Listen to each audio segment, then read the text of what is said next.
Good afternoon. This is my CIT 260 final. The first thing we're going to talk about today is static variables. So a static variable is a variable of a class, but it's not associated with an object of a class. So I have an example of this in my game menu view. Well, the variable is in avatar view.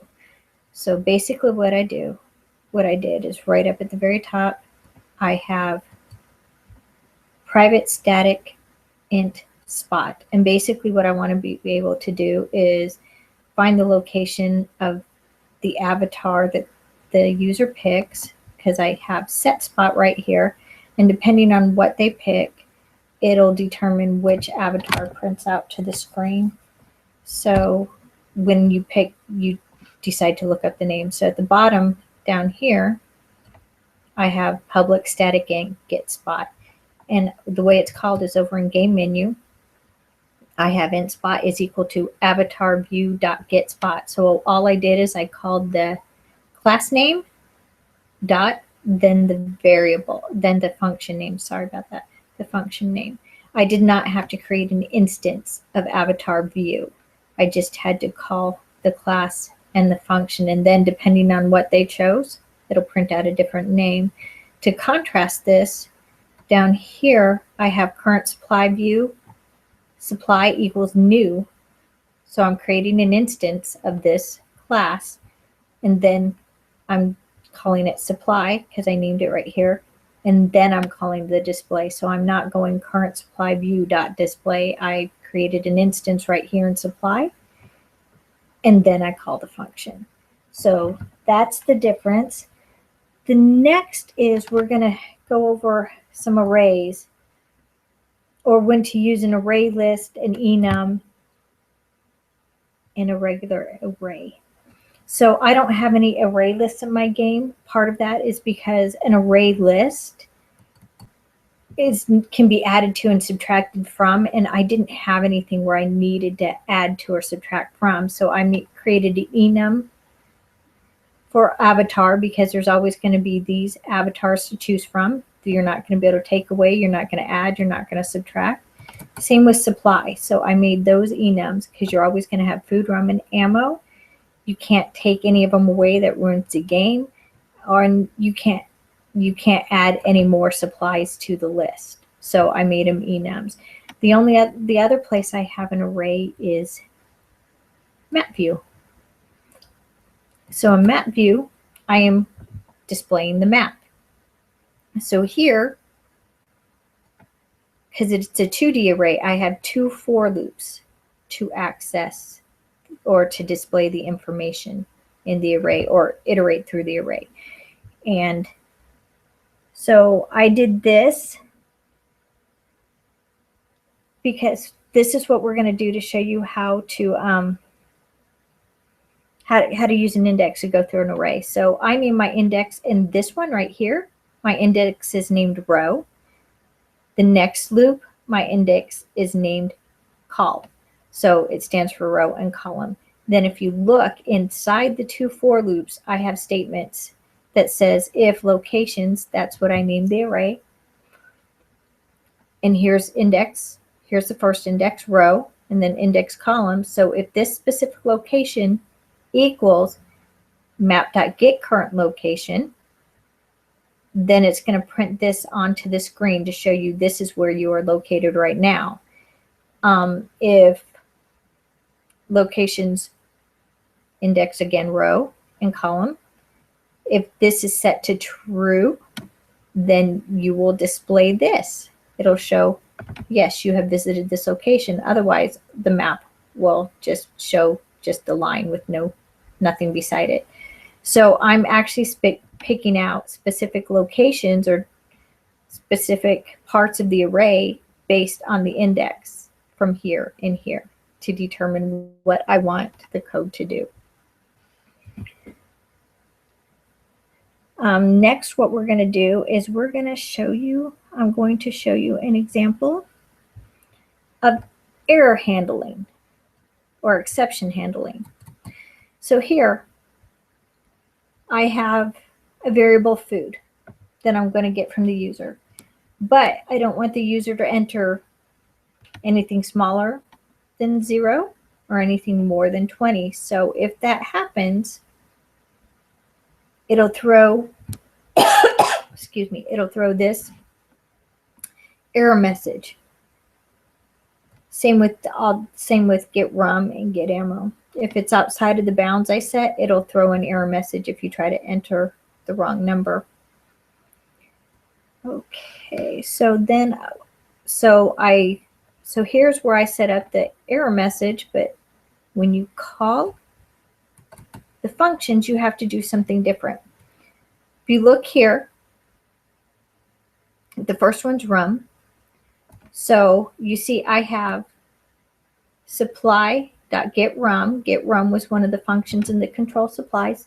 I have it inside a try statement. This is so if anything happened, if it triggered an if statement, it'll throw that error message. And if it throws that error message, it'll be caught right here, and it'll display the error message for the user to see, and the user's prompted to enter again.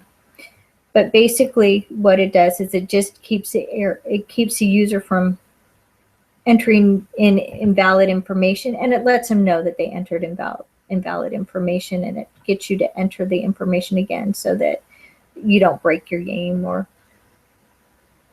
things like that. That's what error handling is supposed to do. It's supposed to, check for error users and other kind of errors that can happen and make sure that they have a way to continue on with the game if that does happen. So the next step is going to be,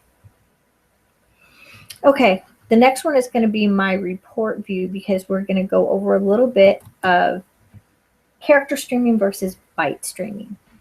So byte streaming is literally what it sounds like. It's taking the information 1 byte at a time, and it's writing it to a file if you want it to, or streaming it, or whatever you want it to go to. It's going byte by byte, and that's fine for smaller types, but there are some types of characters or groups or whatever you want to call it. I'm just going to call it a character. There are other types of characters that take more than a byte to represent them. And if that happens and you are only using a byte type of streaming method, it'll mess up what you're doing. It'll split it at the byte mark and try to separate it into 2 separate pieces. So what you think you're writing to a file or displaying to a screen or whatever you're going to do with it is going to come out wrong. So I used a character based to write my information to a file, and here's my writing to a file. I'm asking the user for a file name. I'm checking to make sure this file name is acceptable. If it's not, it throws an error message to tell you that that file name isn't working.